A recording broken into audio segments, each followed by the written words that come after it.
Bismillahirrahmanirrahim.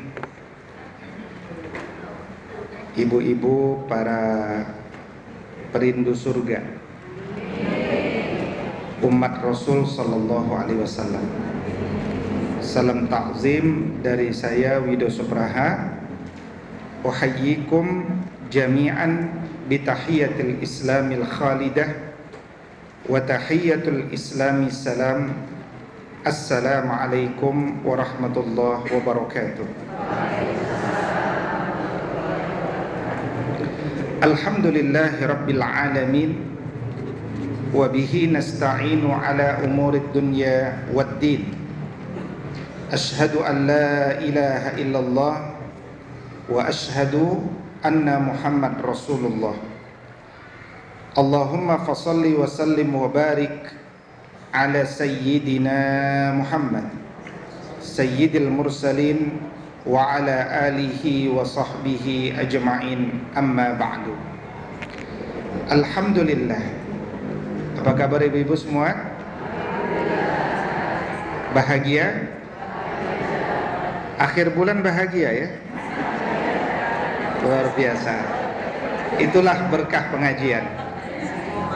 Tidak lihat akhir bulan, awal bulan, semua tetap bahagia.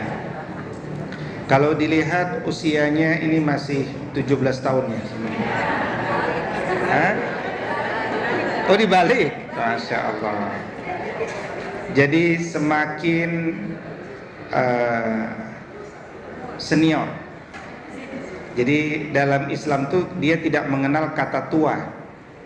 Yang ada adalah senior. Makin senior, makin penuh hikmah. Makin senior, kalau berdoa lisannya makin didengarkan Allah. Dan karena itu makin senior, jiwanya harus semakin semangat. Bahkan kalau besok disebutkan dapat informasi kita akan wafat, hari ini kita masih membaca buku. Hari ini kita masih hadir majelis ta'lim. Hari ini kita masih menanam pohon. Pohon yang berbuah. Tidak masalah buah itu dimakan oleh burung, dia jadi sedekah pagi. Tidak masalah diambil sama tetangga, apalagi nggak izin. Yang penting kita tetap bahagia berbagi.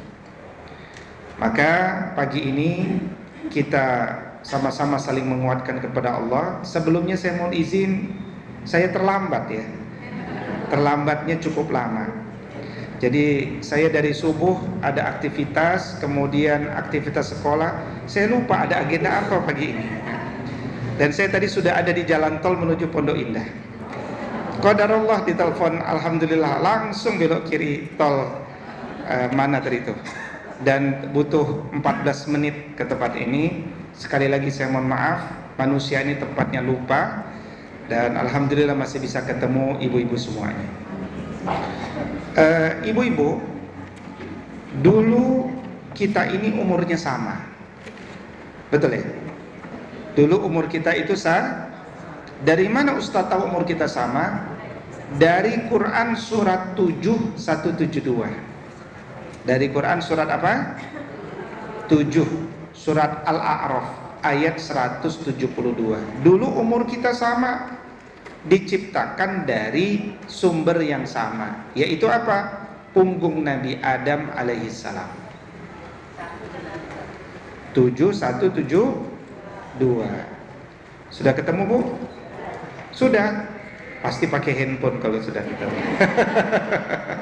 Kalau nggak pakai handphone masih nyari ya kan? Baik. Saya bacakan ayatnya, mohon koreksi kalau keliru. A'udzu billahi minasy syaithanir rajim.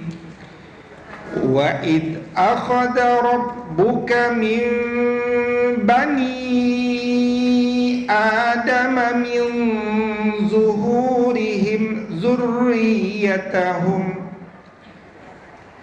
Betul? Betul. Zurriyatuhum. Iya, tuhum apa tahum? Benar berarti saya tadi. zurriyatahum. Saya lanjutkan, wa ashhadahum ala anfusihim alastu bi rabbikum qalu bala syahidna an taqulu yawmal qiyamati inna kunna an hadza ghafilin. Allahumma arhamna bil Quran. Allah Subhanahu wa taala berfirman, dan ingatlah ketika dulu kalian telah diambil, wahai keturunan Adam, dari punggung Nabi Adam alaihissalam, anak keturunannya.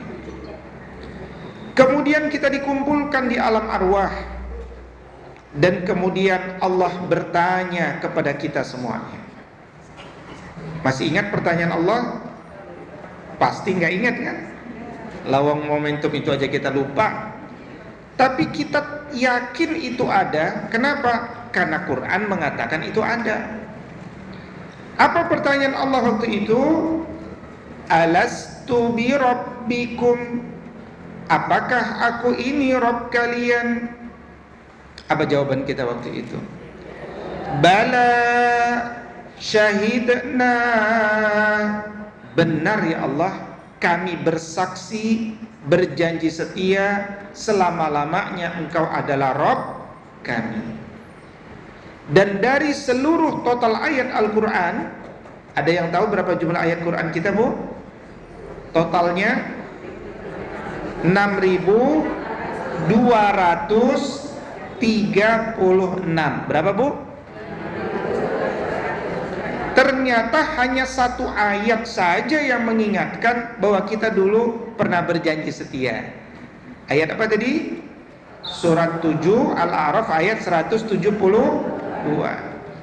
Antakulu, supaya tidak ada di antara ibu-ibu nanti yang yaumal qiyamati, di hari kiamat, antakulu yaumal qiyamati inna kunna an hadza ghafilin, sesungguhnya kami lalai ya Allah, nggak pernah tahu ada cerita ini. Nah, maka kita mengawali adab kita dengan mengingat masa lalu kita. Dari situlah kemudian Allah takdirkan satu persatu ditiupkan ruh itu ke dalam jasad sesuai kehendaknya. Lahirlah kita melalui rahim ibu kita. Akhirnya muncul ada senior, ada junior. Kenapa? Supaya senior mencintai junior, junior memuliakan senior. Kalau bahasa Arabnya hikmatus syuyukh fi hamasatis syabab. Hikmah senior harus berkumpul dengan semangat junior. Kan kalau semakin berumur makin penuh hikmah. Tapi kalau masih anak muda pengennya semangat, buru-buru baik gitu kan. Tapi kalau sudah senior dia lebih sabar, lebih tenang. Itu kalau berkumpul jadi perpaduan yang luar biasa. Nanti setelah hari kiamat muncul hari akhir. Hari kiamat itu apa? Hari kiamat itu ketika tiupan sangkakala diperdengarkan. Tiupan pertama itu namanya hari kiamat. Tiupan kedua itu namanya hari akhir.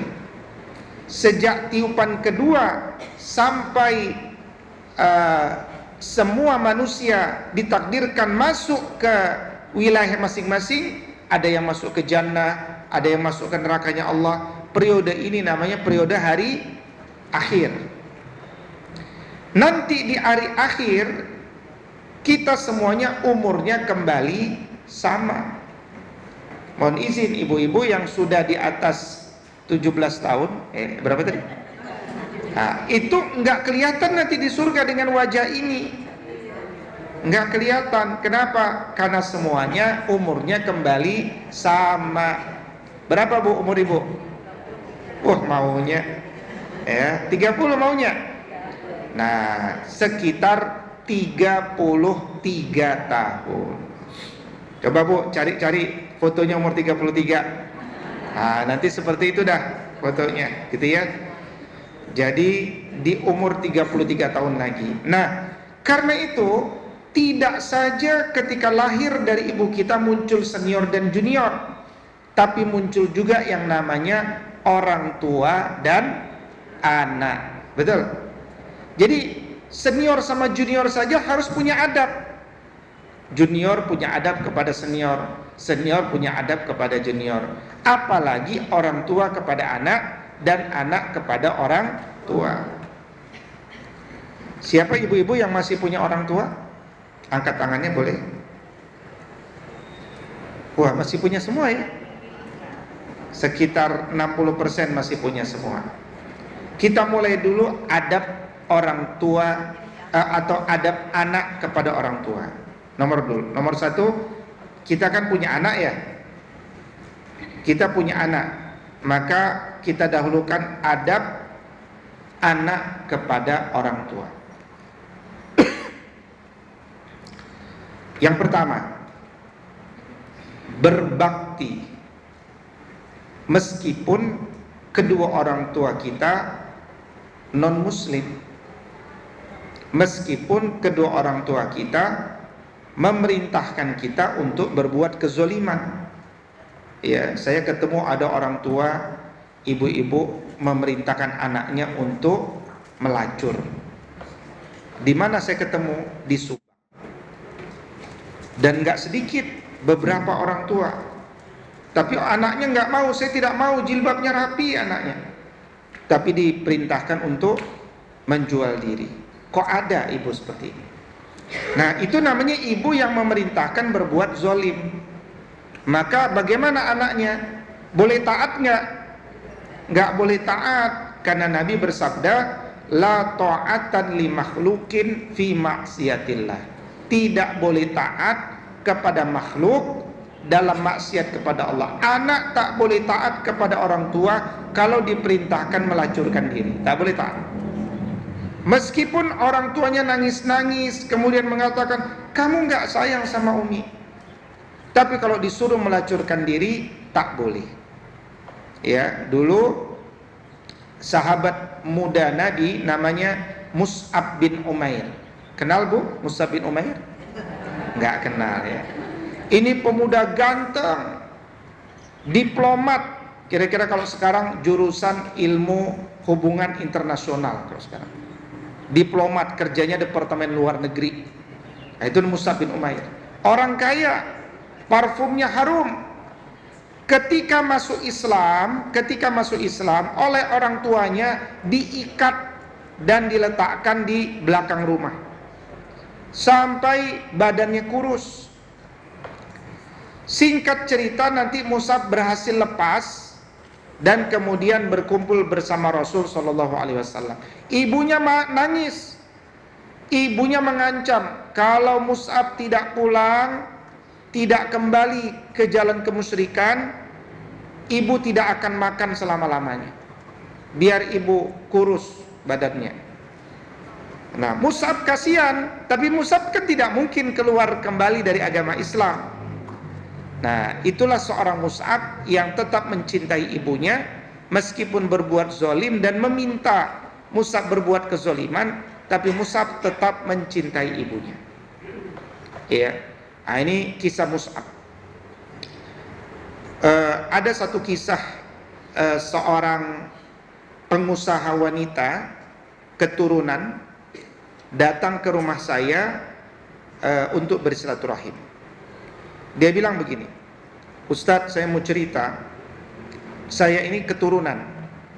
Jadi ketika saya memilih masuk Islam, itu dianggap aib oleh keluarga, sehingga saya pun diusir dari rumah. Padahal ini perempuan.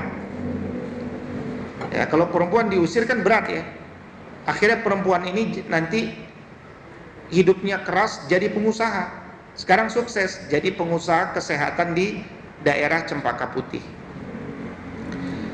Nah, dan di keyakinan keluarga mereka itu ada anak satu namanya anak sial. Nah, itu keyakinan mereka. Nah, karena dari anak-anak ini ternyata ada satu yang masuk Islam, akhirnya Mereka menyimpulkan, oh ini dia anak sial.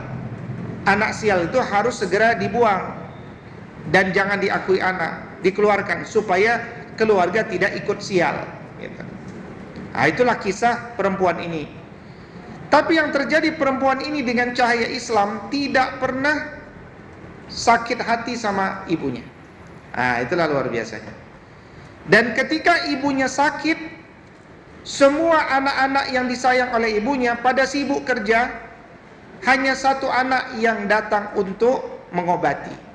Dialah anak yang sudah masuk Islam ini, yang sudah diusir ini. Dialah yang ngobati, nganter ke dokter, seterusnya. Sampai lama-lama ibu tuh mikir, kok anak sial yang nganterin saya? Kok anak yang tidak sial malah pada sibuk nggak ngurusin saya? Berubahlah pikiran ini, akhirnya anak yang sial tadi jadi anak yang kembali disayang. Dan kemudian ibu itu akhirnya memilih masuk Islam. Dan bukan hanya ibu itu yang masuk Islam, ibu itu masih punya ibunya lagi atau neneknya ibu ini. Neneknya itu pun kemudian masuk Islam. Bahkan Ustadz katanya, saya, ibu saya, nenek saya, alhamdulillah akhirnya bisa umroh. Kalau kita dengar kisah ini, apa pelajarannya? Ternyata air tuba harus dilawan dengan air susu gitu. Bukan sebaliknya kan? Air susu jangan dilawan dengan disiram dengan air tuba, bukan. Air tuba disiram dengan air susu. Ternyata yang membuat orang itu masuk Islam sebenarnya bukan dakwahnya ya, tapi karena akhlak yang mulia. Akhlak mulia itu membuat orang yakin ternyata ajaran Islam itu bukan ajarannya orang miskin, bukan ajarannya teroris, tapi justru ajaran penuh kasih yang rahmatan lil alamin. Nah, itu kisah. Maka berbakti kepada kedua orang tua ini penting. Ya. Nah, kepada ibu-ibu dan saya pribadi yang masih punya ibu, kalau ibu kita sudah senior, itu jangan terlalu mempercayai kata-katanya. Ini prinsipnya nih. Maksudnya gimana Ustadz? Misalkan ibu saya jauh di Medan, tidak boleh saya nanya, Mama, kira-kira lebaran ini saya pulang kampung apa enggak? Nah, kalau saya tanya itu jawabannya apa kira-kira? Enggak usah lah, keperluanmu masih banyak di sana. Nabung aja dulu, kan kemarin baru pulang, betul? Nah, pertanyaannya, saya percaya apa enggak saya percaya? Enggak percaya, saya mah enggak percaya. Berarti kalau ibu saya bilang enggak usah pulang, itu artinya harus pulang. Nah, itu namanya ilmu berbakti itu. Ya, jangan sampai kita ini anak polos. Ya, tahu polos ya? Ya, Mak, hari ini tahun ini pulang enggak? Nggak usah lah, nabung aja dulu. Gitu ya Mak? Iya. Ya udah Mak, aku nggak usah pulang dulu ya. Itu namanya IQ 72 tuh IQ. Ya. Nah, alhamdulillah saya berpikir kalau orang tua saya sudah 70 tahun, masa saya pulangnya umur 71, 72, 73? Kayaknya nggak adil. Maka per 3 bulan saya coba pulang. Per 3 bulan saya pulang. Meskipun mungkin saya pulangnya sendirian. Rame-ramenya mungkin setahun gitu kan, tapi per 3 bulan. Kenapa? Karena sudah 70. Berarti saya ketemu offline ya, 70 tahun 3 bulan, 70 tahun 6 bulan, kan begitu ya. Jadi masa-masa dengan orang tua kita itu harus semakin dinikmati. Begitu juga kalau kita tanya, misalkan rumahnya nggak usah di Medan dah, di Depok tuh, Jalan Nusantara misalkan rumahnya. Kita mau main hari Ahad, Mak, kita tahu ibu kita suka martabak. Kita tanya, Ma, aku mau ke rumah nih, mau dibeliin martabak nggak? Apa jawabannya? Nggak usah, ya kan? Nah, sekali lagi ingat ilmunya. Kalau orang tua bilang nggak usah, berarti usah, bawa gitu. Ya, masalahnya kenapa ditanya, gitu kan? Ini anak kok ngapain nanya? Udah bawa aja. Kalau orang tua udah lapar, orang tua sudah kenyang, nggak makan, paling dimasukin kulkas sama dia. Besok nanti dipanasin lagi, kan gitu. Ini anak terlalu polos namanya gitu. Saya pernah ketemu dengan orang tua di Tebet ya, orang kaya, orang tua di Tebet, bapak-bapak. Dia punya anak nggak jauh, nggak sampai di Medan anaknya. Di mana? Di Bintaro. Ya, rumahnya di Tebet, bapaknya di Tebet, anaknya di Bintaro. Kan nggak jauh ya. Kalau dibandingkan ke Medan mah deket lah gitu kan. Jadi si bapak ini cerita ke saya tuh Ustaz, rindu Ustaz sama anak saya tuh. Sibuk kali dia kerja. Kalau saya sudah rindu anak saya, dia rindu sama anaknya nih. Dia akan telepon anaknya, dia bilang, kakek mau lihat cucu lah. Kakek mau lihat cucu. Jadi ternyata kalau orang tua kita nelpon kita pengen lihat cucu, sebenarnya dia rindu sama anaknya, bukan sama cucunya. Dari mana saya pelajari itu? Dari cerita si bapak tadi ini, gitu kan? Nah, akhirnya kata anaknya gini, ini anak polos ya. Ini tipikal IQ 72 tadi nih. Ya. Jadi kata anaknya gini, mau ketemu cucu kek? Iya, ya udah kita ketemuan jam 12 ya di Mall Bintaro. Jam 12 ketemu di Mall Bintaro sambil makan siang. Akhirnya, waduh, Mall Bintaro ya, kirain dia mau bawa ke Tebet gitu kan? Ya sudah, daripada nggak ngelihat, mainlah ke Bintaro. Ke Mall Bintaro, bukan ke rumahnya, ke Mall Bintaro. Jam 12 sampai jam 1. Jam 1 anaknya bilang, kami ada janjian lagi, nanti kita ketemuan lagi ya. Jadi janjian ketemuannya hanya 1 jam. Dan setelah itu selesai. Kata bapak ini, ya teman saya juga, dia bilang, saya mau udah seneng lah ketemu 1 jam juga sudah melepas rindu kira-kira. Tapi saya ingin ceritanya kok ada yang salah di sini ceritanya, ya kan? Ini anak nggak punya empati. Ini anak tidak bisa membaca. Dia tidak punya firasat. Makanya, Bapak Ibu, ciri orang beriman itu adalah dia punya firasat.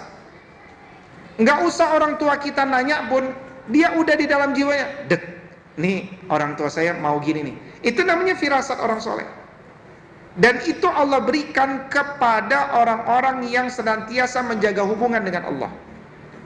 Makanya Nabi SAW dulu pernah bersabda begini, ittaqu firasyatul mu'min fa innahu yanzuru binurillahi. Wahai umatku, hati-hati dengan firasat orang-orang beriman, karena orang beriman itu selalu melihat dengan cahaya Allah. Dengan cahaya Allah. Ibu-ibu misalkan pulang dari pengajian ya kan, kemudian nanya, bertemu dengan ibu-ibu yang lain atau yang baru dikenal, apa kabar Bu? Sehat, alhamdulillah. Tapi tangannya megang perut. Sehat, alhamdulillah. Nah, itu penting Ibu, itu namanya adab kita. Ketika kita bertanya kabar, kita perhatikan gimmicknya, posturnya. Karena orang-orang soleh itu biasanya menutupi kesulitannya. Dia nggak mau cerita. Tapi yang namanya sakit perut, kadang-kadang truk muncul harus dipegang tanpa disengaja. Jadi apa kabar? Alhamdulillah saya sehat. Alhamdulillah saya sehat. Alhamdulillah saya sehat. Oh, berarti perutnya kayaknya lagi ada masalah nih. Ima dia kelaparan dan seterusnya. Kita nggak tahu. Nah makanya sering-seringlah kita silaturahim ke rumah saudara kita. Bukan silaturahim untuk nyari apapun, hanya untuk duduk bersilaturahim minta nasihat. Kadang-kadang kan kita datang ke rumah tetangga kita ada tujuan. Ya. Satu, apa Bu? Jualan produk MLM. Ya. Jualan produk MLM. Yang kedua, minjem uang. Yang ketiga, mau minta sereh depan rumah. Bu, minta serehnya Bu ya. Coba sekali-kali kita datang, nggak ada minta apapun, nggak ada tujuan, kecuali saya rindu dengan orang tersebut. Saya minta nasihat dari orang tersebut. Nah ini, kata Nabi SAW, orang seperti ini nanti dibangunkan rumah di surga. Yang dia khusus datang, nggak ngapa-ngapain, minta nasihat, dan minta didoakan. Atau silaturahim aja. Dari silaturahim itulah nanti kita tahu kondisi sebenarnya. Misalkan, kan yang namanya anak-anak nggak bisa bohong.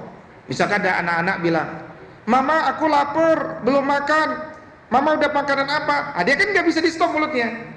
Baru kita tahu, oh ternyata anak kita ada anaknya lapar. Pantesan ibu tadi pas pengajian pegang perut. Berarti ini ada korelasi. Paham maksudnya? Nah, disitulah namanya empati. Orang beriman itu diajarkan dengan empati itu. Nah, jadi adab pertama apa? Berbakti. Meskipun orang tua kita berbuat kezaliman kepada kita. Itu urusan kita dengan Allah. Orang tua juga punya urusan kepada Allah, tapi urusan kita kepada Allah adalah berbakti kepada kedua orang tua kita meskipun dia non muslim. Yang kedua, berkata lemah lembut. Apa yang disebut lemah lembut itu? Frekuensi suara kita tidak boleh lebih daripada orang tua kita. Ibu-ibu sebagai orang tua harus mendidik anaknya berbicara dengan frekuensi di bawah kita. Ini adab orang tua kepada anak. Kalau dia bicara lebih keras, kita jangan mau jawab. Stop dulu. Kalau kita sedang duduk, anak bicara, anak suruh duduk dulu. Kalau bicara panjang ya, dia mau ngajak panjang, jangan biarkan kita lagi duduk, kita begini. Iya, gitu jangan. Tapi biar disuruh duduk dulu. Minimal rata, atau dia di bawah kita. Itu namanya adab.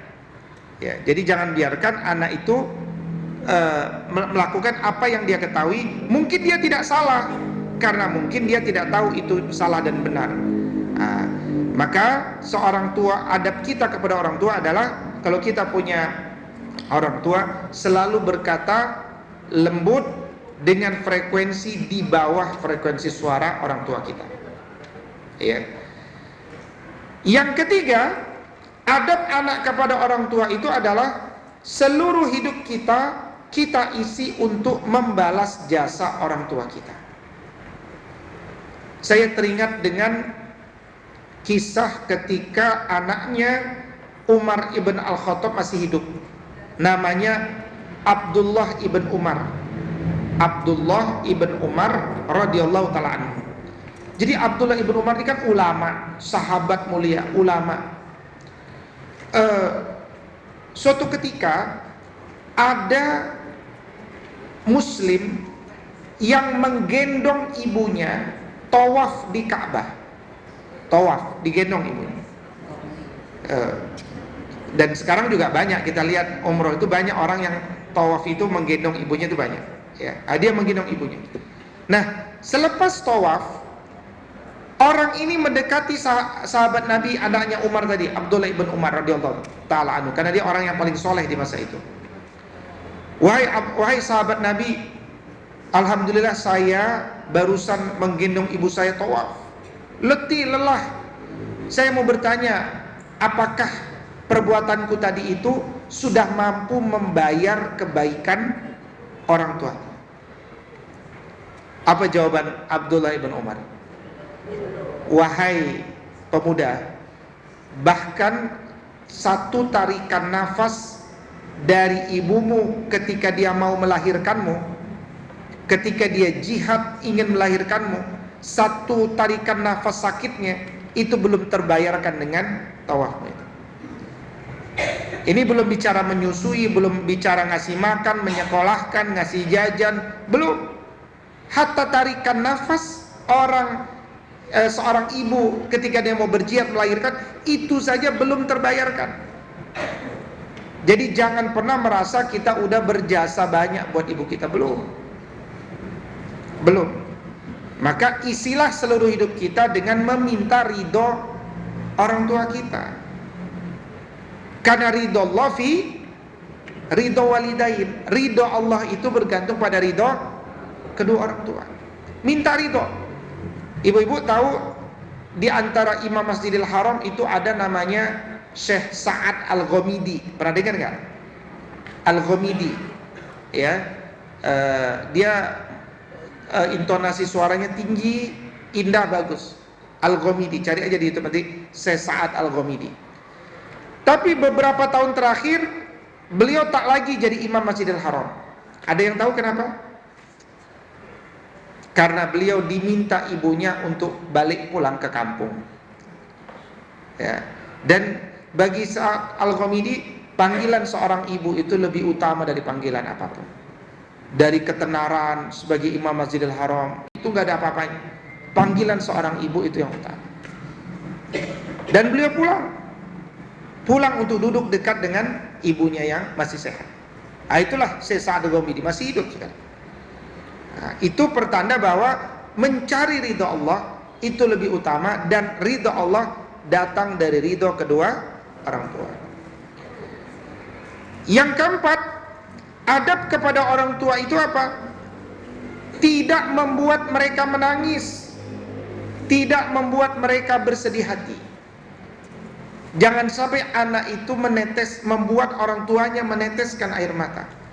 Cukuplah anak itu disebut anak yang durhaka ketika air mata orang tuanya menangis bukan karena kebahagiaan, tetapi karena kemarahan. Ya, karena kemarahan yang memuncak. Nah, meskipun kita sebagai orang tua kalau sudah marah, ada adabnya juga. Jangan sampai kita mendoakan yang buruk. Ya, jangan buruk, tapi doakanlah yang baik. Dasar ya kamu anak bandel bener, mudah-mudahan kamu jadi imam Masjidil Haram nanti. Wah, begitu.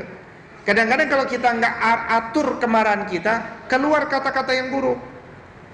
Jadi doa, didoakan oleh malaikat, baru nyesel, gitu kan? Nah, itu dari sisi orang tua. Tapi dari sisi kita sebagai anak, kita harus selalu minta ridho orang tua kita. Makin senior orang tua kita, makin senior orang tua kita, makin seperti anak-anak kan nanti, ya kan? Makin seperti anak-anak. Dan anak-anak itu, ya saya ketahui ada satu keluarga, ketika dia sudah sangat senior, anaknya ini menggendong ibunya dan selalu mengajak bercanda ibunya seperti dulu ibunya bercanda kepada anaknya. Misalkan gini, cinta, gitu kan? Seperti gitu. Jadi balik lagi seperti itu. Ya, tapi dibalik, kali ini anaknya dengan ibunya. Ibunya senyum digituin. Gitu. Jadi kebalik, jadi balik. Jadi makin senior makin itu. Nah, itu indah ya, itu indah. Makanya kemudian doa yang kita bisa lakukan ketika kita masih hidup, adab kita selanjutnya apa? Doakan kebaikan terus-menerus kepada kedua orang tua kita. Doakan yang baik buat semua orang tua kita. Meskipun orang tua kita mungkin belum dapat hidayah, doakan. Ya, doakan kedua orang tua kita. Itu yang kelima. Yang keenam, yang kelima ya. 6. Kita ulangi ya. Yang pertama, berbakti meski keduanya zolim atau non muslim. Yang kedua, berkata lemah. Yang ketiga, mengisi hidup dengan membalas jasa mereka. Yang keempat, tidak membuat mereka menangis dan bersedih hati. Yang kelima, mendoakan kebaikan terus-menerus. Nah, yang keenam, dakwahi orang tua kita yang belum muslim. Dakwah, bukan mengajari, tapi mendakwah. Ibu tahu kata dakwah artinya apa? Dakwah itu artinya ngajak, ngundang, itu dakwah. Dakwah itu bisa undangan, bisa ajakan. Setelah saya pelajari asal-usul kata dakwah, dakwah itu asal katanya dulu adalah ngajak makan-makan. Makanya ibu-ibu kalau ada acara pengajian, ada makan-makannya, biasanya lebih ramai lagi tuh. Ya, ada rujakannya, pasti lebih ramai lagi. Karena memang dari dulu orang tuh senang makan-makan. Dan ketika makan-makan itu disampaikan kalimat-kalimat ilmu. Itu namanya dakwah. Nah, jadi kalau anak ingin dakwah kepada orang tuanya, kan anak nggak bisa ngajarin orang tua. Gunakan konsep ini, ajak makan-makan, bawain martabak tiap hari. Itu orang tua insya Allah tidak akan menolak apapun kata anak kita. Yang penting udahlah, kau mau ceramah apa terserah, yang penting martabak aja. Gitu. Karena orang tuh senang, ya. Jadi sering ngajak makan, sering memberikan kebahagiaan, itu juga bagian awal dari dakwah, ya. Nah, berikutnya yang ketujuh, kalau orang tua kita sudah wafat, apa Bu yang kita lakukan? Tentu mendoakan kita lakukan. Nah, yang ingin saya sampaikan juga adalah kalau orang tua kita sudah wafat, tadi doakan benar, banyak bersodakoh atas namanya, boleh berwakaf atas namanya, dan juga ya mengamalkan semua nasihat-nasihat yang pernah dia sampaikan dengan niat agar pahala jariah tersampaikan kepadanya. Nah, itu namanya melanjutkan birrul walidain.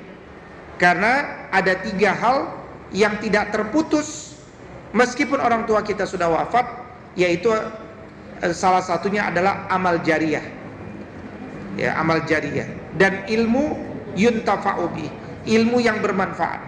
Jadi ilmu dari orang tua kita, ingat apa itu, kerjakan ilmunya atas nama orang tua kita.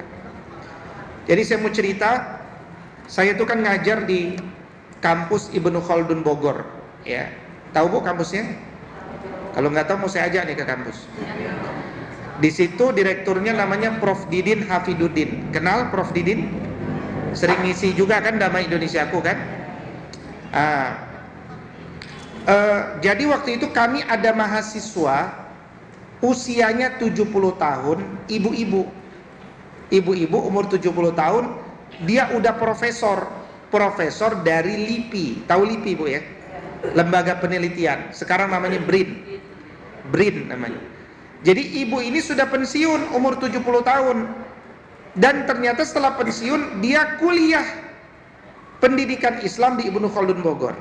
Kan orang kalau udah pensiun pengennya istirahat ya. Nah, ibu ini nggak ingin istirahat, malah kuliah lagi. Padahal udah profesor, kuliah lagi S3 untuk belajar ilmu pendidikan. Maka saya pun tertarik mendekati beliau. Kok semangat sekali ibu ini. Saya duduk dekat, saya tanya, Prof, kok Prof semangat banget kuliah doktoral, kan udah jadi profesor, udah pensiun. Memang profesornya bidang biologi, gitu, mikrobiologi, peneliti lah dia. Apa kata profesor ini? Saya itu punya cita-cita pengen buat sekolah, nggak kesampaian karena waktu dan sebagainya. Nah, sekarang sudah pensiun, saya mau pulang ke Jogja, saya mau buat sekolah. Sekarang saya belajar dulu 3 tahun. Belajar jadi dokter kan 3 tahun. Umur 70, berarti nanti lulusnya umur 73. Nah, sekarang saya makin tertarik. Prof, kok Prof ini semangat banget ya, umur 73 nanti bangun sekolah. Apa yang membuat Prof ini semangat? Nah, ini pelajarannya ada dengan materi kita hari ini. Jadi Ustadz, saya ini kader Muhammadiyah. Kalau di Jogja kan ormas terbesar Muhammadiyah kan? Jadi ibu saya itu pengurus Aisyah Muhammadiyah. Ibu saya setiap siang hari kami pulang sekolah, anak-anak dikumpulin, kita sholat zuhur berjamaah. Yang perempuannya khususnya. Nah, setelah sholat zuhur berjamaah, ibu membacakan terjemah Al-Quran kepada kami. Jadi Quran itu dibaca terjemahnya. Terjemahnya itu kan dimengerti, masuk ke kepala anak-anaknya. Jadi kata profesor ini, saya itu memang tidak hafal Quran, tapi terjemah Quran yang dibacakan ibu saya dulu ketika ba'da zuhur, itulah yang memberikan saya selalu motivasi jadi orang baik dan selalu ingin bermanfaat buat umat. Nah, pertanyaan saya, ada jariah nggak buat ibunya? Ada, kebiasaan membacakan terjemah. Makanya Bu, penting bagi kita bukan saja membacakan Al-Quran, tapi isi Quran itu apa? Karena Quran itu bahasa Arab. Kalau kita nggak ngerti bahasa Arab, anak kita nggak dapat ilmu kan? Tapi terjemahnya dibacakan. Makanya kan kalau ada pengajian, ada tilawah, ada sari tilawah. Sari tilawahnya itu yang penting sebenarnya. Karena kalau nggak ada sari tilawah kan kita nggak ada yang ngerti ya. Maka sari tilawah itu penting. Kemudian adab yang ke-8, kalau orang tua kita sudah wafat adalah, ada yang tahu Bu, selain yang saya sebutkan? Gimana? menyambung silaturahim bukan saja kepada keluarga orang tua kita, tapi kepada sahabat terdekat dari orang tua kita. Siapa sahabat terdekat dari orang tua kita? Itu yang dahulu kita silaturahim, sahabatnya. Nah, berikutnya yang ke-9 adalah yang terakhir, adab kita kepada orang tua kita ketika masih hidup nih ya. Tidak memanggil mereka dengan namanya. Ya. Ini saya sudah mulai ketemu di daerah Majalengka, di daerah desa, di daerah pedesaannya, itu anak-anak memanggil ibunya sudah dengan panggilan nama. Atas nama kode etik tidak disebutkan. Ya. Nah, saya pelajari guru-guru, di situ kan ada pelajaran bahasa Sunda. Pelajaran bahasa Sunda itu tugasnya supaya orang Sunda bisa berbahasa Sunda yang halus, yang bagus, yang bager gitu. Nah, ternyata bahasa Sunda di satu desa yang kita teliti sudah kasar, bahasa Sunda kasar, bahkan anaknya memanggil ibunya dengan panggilan nama. Ya. Nah, itu jadi keprihatinan dan kita. Kalau di barat kan udah biasa ya, barat ya. Misalnya bapaknya John, "Hai John, how are you?" gitu kan. Coba kalau di kita kayaknya kurang pantas ya. Saya nama bapaknya siapa? Pak Joko. "Hai Joko, apa kabar?" Kayaknya nggak pantas ya. Nah. Kemudian adab kita kepada orang tua kita itu apa? Jangan duduk sebelum mereka duduk. Jangan duduk sebelum mereka duduk. Dan jangan berjalan di depannya. Kalau misalkan kita lagi jalan sama orang tua kita berjalan di belakang, bukan di depan. Kecuali di depan ada anjing, nah, kita jagain dari depan, gitu kan. Tapi kalau nggak ada yang bahaya di depan, kita dari belakang. Nah, itu adab kepada orang tua. Baik, ada 9 adab kepada orang tua pagi ini. Waktu saya sampai jam berapa, Ustazah? Sampai jam 10. Oh, ini baru pengantar saja ya. Baru pengantar. Adab anak kepada orang tua belum ya.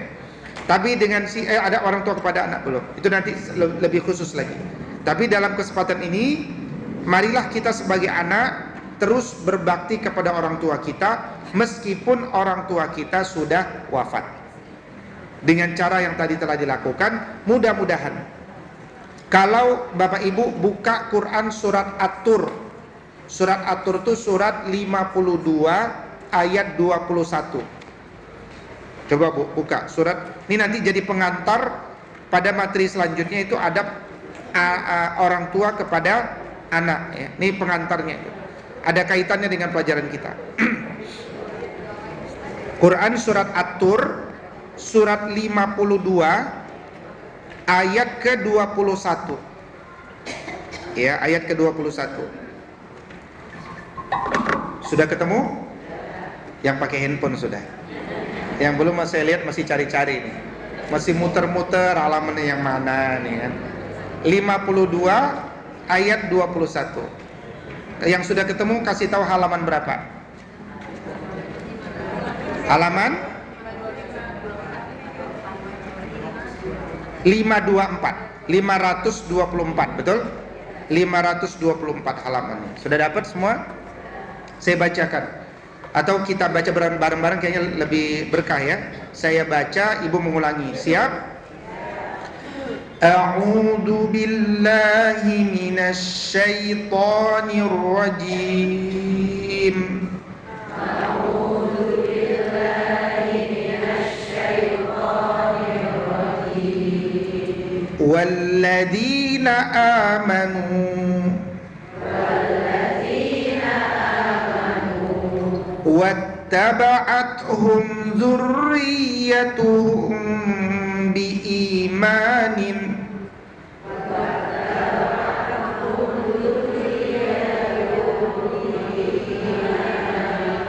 alhaqna bihim dzurriyyatahum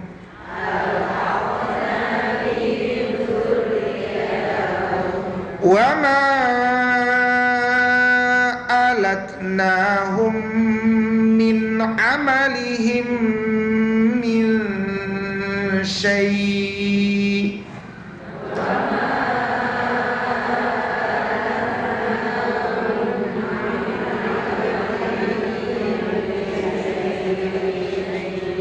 Kullu mri'in bima kasaba rahin.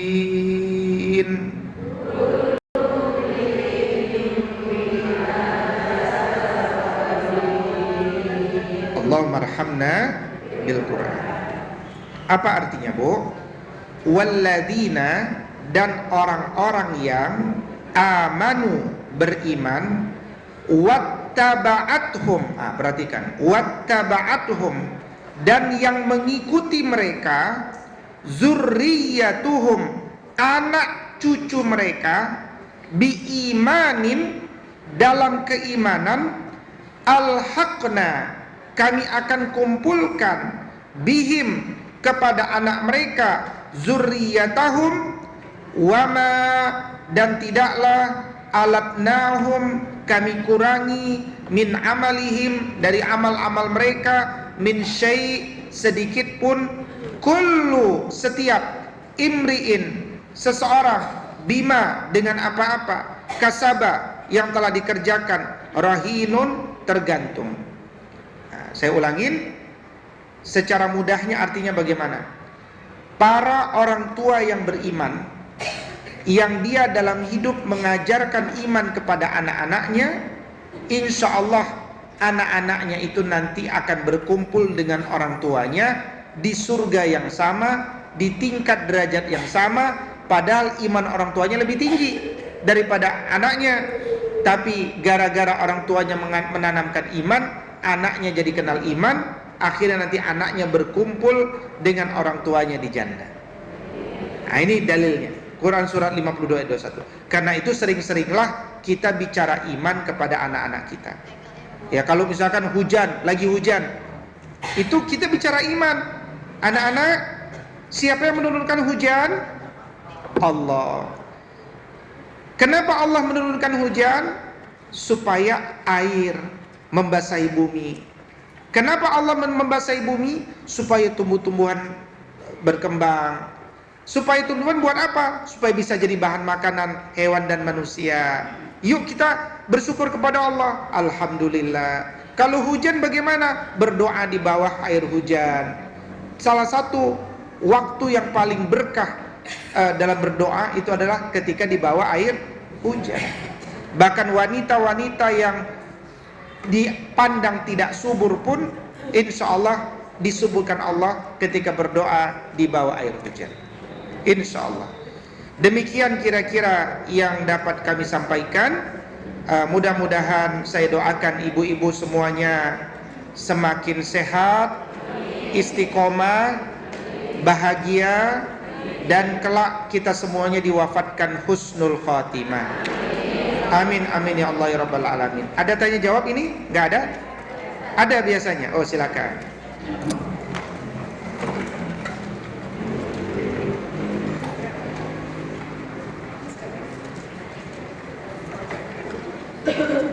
Terima kasih. Assalamualaikum warahmatullahi wabarakatuh. Waalaikumsalam warahmatullahi. Saya Ibu Sri Pak dari Beji. Masya Allah. Yang saya tanyakan, kalau kita orang tua kita sudah meninggal, tadi dikatakan bahwa kita mendoakan, kemudian kami dibesarkan misalnya sama adik dari ibu saya sampai besar, sampai berkeluarga. Bagaimana upaya kita untuk selain mendoakan jadi kita yang memang melahirkan, tapi kepada orang tua kita yang menggantikan seperti itu aja Pak. Terima kasih. Iya, Pak. Saya jawab langsung. Saya jawab langsung ya. Baik, bismillahirrahmanirrahim. Sesuai hadis yang tadi kita sebutkan, kullu ibni Adam idza mata ibnu Adam in qata amaluhu illa min salas. Setiap amal anak Adam terputus kalau dia mati kecuali 3 hal. Salah satunya tadi adalah anak yang soleh, amal jariyah, dan ilmu yang bermanfaat. Nah, yang dilakukan oleh adik dari orang tua ibu itu namanya amal jariah. Yang kedua, ilmu, kalau dia memberikan ilmu. Maka kalau dia ibu bukan anak yang soleh kalau ibu bukan anak biologis dari beliau, ibu bisa menggenapkan dengan dua yang sisa. Yaitu apa? Dengan jariah. Ya, dengan jariah dia selama ini mengeluarkan uang buat ibu, kesabaran dia seluruhnya itu mengalir kepada ibu tersebut, dan ibu pun bisa bersedekah atas nama ibu tersebut, berwakaf atas nama ibu tersebut, dan yang kemudian adalah selalu mengamalkan nasihat-nasihat dari ibu tersebut dan menjaga hubungan dengan sahabat-sahabat dari ibu tersebut sesudah wafat. Nah, itu yang bisa dilakukan. Dan ibu juga kalau diberikan kemudahan bisa memudahkan urusan dari keturunan beliau. Jadi contoh nih, ibu kan posisinya seperti Nabi sebenarnya. Nabi Muhammad sallallahu alaihi wasallam ayahnya namanya Abdullah. Tapi ayahnya kan wafat. Yang besarin kan Abu Thalib, saudaranya kan. Nah, makanya ketika nanti Nabi udah besar, udah mampu, udah kaya, Nabi membantu keluarganya itu seperti Abu Thalib misalkan. Abu Thalib kan dididik oleh Nabi, dibantu oleh Nabi, dekat sama Nabi. Karena anaknya Abu Thalib itu ada 10, dan Abu Thalib itu bukan keluarga yang kaya, keluarga biasa-biasa. Jadi itu namanya cara Nabi membayar kebaikan dari Abu Thalib itu. Kebaikan dari Abdul Muttalib. Ya, kebaikan dari Abu Thalib. Saya ulangi nih, saya kecampur nih. Kebaikan dari Abu Thalib. Abu Thalib punya anak namanya Sayyidina Ali. Sayyidina Ali itu sejak kecil umur 10 tahun sampai umur 23 tahun itu dibimbing dekat sama Nabi SAW. Nah, karena Ali masih punya 9 saudara lagi dari Abu Thalib. Demikian, wallahu a'lam. Ada yang lain? Terima kasih Pak Ustaz. Ya. Assalamualaikum warahmatullahi wabarakatuh. Waalaikumsalam warahmatullahi wabarakatuh. Ini Pak Ustaz yang menjadi pemikiran kita kan sebagai anak ya Pak ya, sudah sering pergi haji ya. Bahkan saya juga udah 3 kali ya waktu dari Haji umroh? Kalau umroh udah 3. Haji udah 2 kali. Oh, 2 kali. Pertama tahun 97, yang kedua 2016. Kalau umroh dari tahun 2000, 2013 sampai kemarin juga.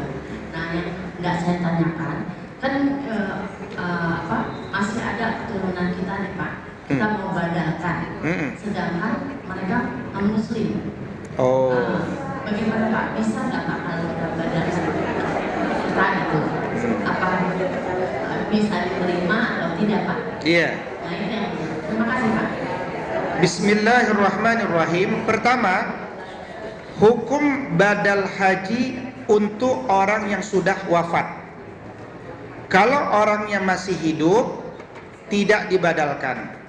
Nah, jadi poin pertama, kalau kita belum pernah naik haji misalkan, maka hajikan diri kita dulu, baru menghajikan orang lain. Itu nomor 1 ya. Kalau kita sudah haji dan ingin membadalkan haji orang lain, pastikan orang itu sudah wafat. Atau memang sudah wafat. Dan kalau dia masih hidup dan sudah sangat renta dan seterusnya, nanti kalau memang dia sudah wafat. Itu yang kedua. Nah, yang ketiga, syarat daripada haji itu adalah berislam. Ketika dia belum Islam, kuncinya nggak dapat. Jangankan badal ibadah haji ibu kepadanya, amal soleh orang yang belum masuk Islam itu seperti apa? Fata Morgana. Fata Morgana itu kelihatan air tapi didekati tidak ada. Allah berfirman seperti itu. Makanya Abu Thalib baik nggak? Baik. Tapi Allah menakdirkan sampai wafat nggak mau masuk Islam. Nabi, ini Nabi loh, bukan Ustadz. Nabi udah dakwah kemana-mana, yang masuk Islam udah puluhan ribu. Tapi kalau hidayah belum datang, ada satu orang terdekat yang dia cintai belum masuk Islam, namanya Abu. Dan ketika Abu Thalib sakit keras, Nabi masih dakwah kepada Abu Thalib, dideketin Abu Thalib dengan lembut, dan kemudian dikatakan kepada Abu Thalib, ya ammi, qul la ilaha illallah. kalimatun ahaqqu biha indallah. Wahai pamanku tercinta, ucapkanlah ya satu kalimat aja. Maksudnya la ilaha illallah. Dengan kalimat itu aku nanti bisa memohon kepada Allah supaya diringankan hidupmu nanti di hari akhir.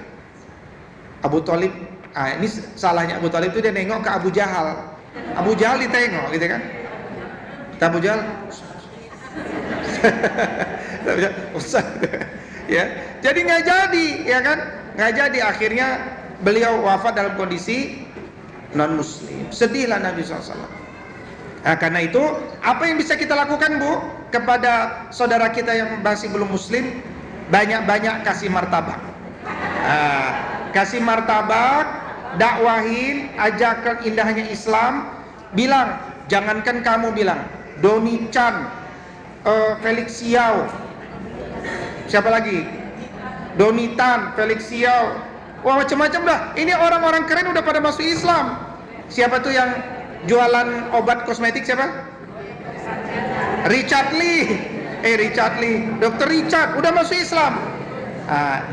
Tapi dengan senyum aja, dengan bahagia kita ajak mereka ke dalam indahnya Islam. Setelah dia masuk Islam, baru ajak dia haji. Demikian ya Bu ya. Insyaallah, barakallah. Mudah-mudahan dimudahkan urusan. Baik, ada yang lain? Assalamualaikum warahmatullahi wabarakatuh. Waalaikumsalam warahmatullahi wabarakatuh. Ustaz, saya tanya sederhana saja. Setiap kita berbuat baik dan amalnya kita berikan untuk kedua orang tua kita yang sudah meninggal, apa perlu dilafalkan atau dalam hati saja? Terima kasih. Baik, bismillahirrahmanirrahim. Secara syariat cukup dalam hati saja. Tapi kalau ingin ditegaskan dengan lafaz, boleh. Hal ini karena Nabi bersabda, innamal a'malu binniyat. Amal itu bergantung pada niat. Dan yang disebut niat, an-niyah fil qalbi. Niat itu dalam hati. Tapi kalau mau dilafazkan, boleh supaya lebih afdol, kira-kira gitu ya. Demikian, barakallahu fikum. Ada yang lain? Silakan Ibu. Boleh langsung. Mau bertanya untuk kayak amal soleh ya Ustaz. Kan kalau misalnya orang tua punya anak, anaknya dia anak soleh. Nah, setiap perbuatan anaknya itu kan pasti akan orang tua akan mendapat pahala dari apa yang dikerjakan oleh anaknya. Apakah harus selalu meniatkan untuk orang tua atau tidak usah gitu Pak Ustaz? Karena kalau anak soleh udah pasti orang tua udah dapat. Atau misalnya memang kita harus meniatkan, oh ini memang untuk orang tua saya. Lanjut Pak Ustaz. Baik, bismillahirrahmanirrahim. Dalam bab itu orang tua tidak perlu niat anaknya. Orang tua tidak membutuhkan niat anaknya, karena setiap jeripaya orang tua sudah dicatat Allah, pahalanya akan terus mengalir. Karena ini kan dilihat dari aspek orang tua. Maka dari aspek orang tua tidak membutuhkan niat anaknya. Selama anaknya melakukan dan terbiasa dengan kebaikan akibat pembiasaan dari kita, selamanya dia akan mengalir kepada kita. Makanya terus-meneruslah kita biasakan anak kita untuk berbuat baik. Ya, demikian. Wallahu a'lam. Ada yang lain? Ya, silakan.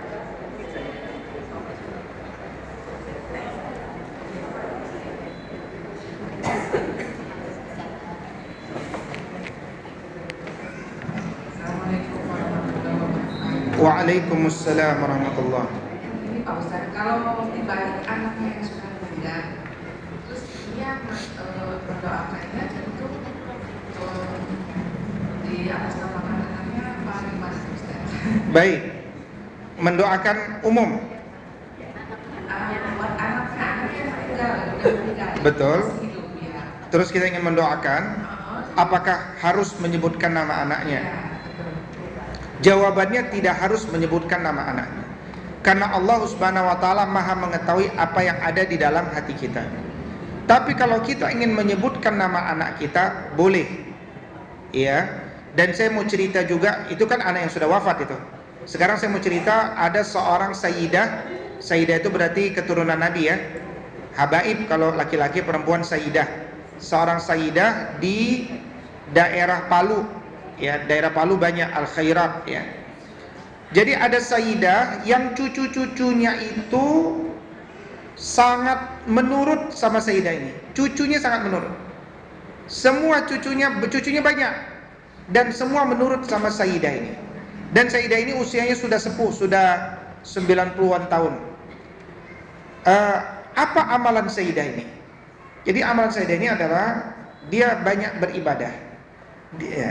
Dia beribadah katakan di sebuah tempat di tempat sajadah ini. Dia berzikir, sholat, berzikir, berdoa. Dan dia mendoakan satu orang cucu. Dia sebutkan nama cucunya.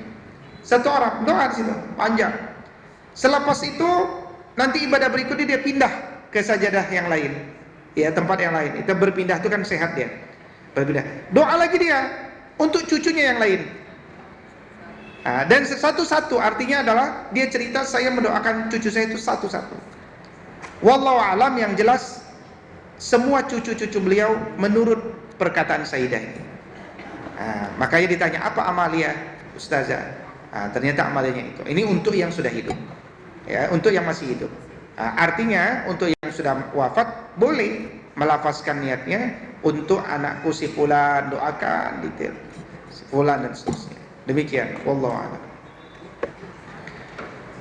Cukup ya? Alhamdulillah, saya kembalikan kepada saudara Ibu MC.